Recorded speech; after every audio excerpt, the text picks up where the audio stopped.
Over the last decade, we have spent $1 trillion on war at a time of rising debt and hard economic times. Now we must invest in America's greatest resource, our people.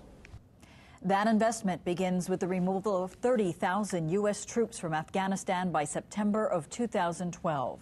The president outlined his plan in a speech to the nation tonight.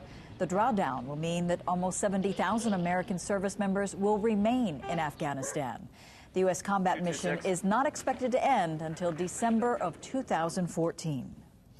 Good evening and thanks for joining us. I'm Laura Yamada. And I'm Paula Akana. Thousands of military families across the state watched the president's speech with great interest. They include families of military personnel stationed at the Marine base in Kaneohe, which has nearly 20% of its Marines deployed to Afghanistan right now. KITV4's Kyoki Kerr spoke with some of them today. Kyoki. And Laura and Paula, there are about 10,000 Marines stationed at Marine Corps Base Hawaii in Kaneohe, and about 1,800 of them are fighting the war in Afghanistan tonight. We found one Marine, a father of a 4-year-old girl who just got back from the country, who says the president is doing the right thing. At Aikahi Park Shopping Center near the Marine base, it's not hard to spot Marines and their families going to the barber or shopping for groceries here. Most of them refuse to be interviewed about the president's plans to begin withdrawing troops from Afghanistan. Then we found Lance Corporal Brandon Johnson, who just returned from deployment there last Saturday. This war should be over. An infantryman, Johnson has been in the Marines for 4 years, and during that time has been deployed to Afghanistan twice and Iraq once. Us pulling out is probably the best thing, just because, I'm sick of hearing about, Marines dying. Like, a few of my friends died over in country, and, just what's the point?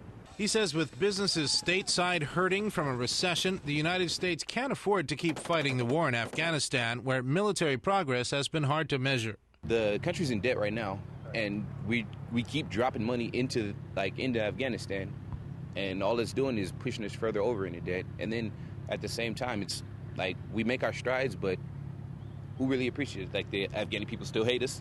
Other Marines who refused to speak on camera said they don't think the troop reduction is a good idea because while the public may be tired of the war, the U.S. has made military strides in Afghanistan that will erode as soon as American troops pull out. We don't learn from our history. Speaking outside the drop-in cafe, Air Force veteran Tom Morris likened the situation in Afghanistan to Vietnam. If he's going to pull out 30,000, then pull out the other 70. That's the way I look at it. Why? Well, we're not winning. We can't win over there. They know it.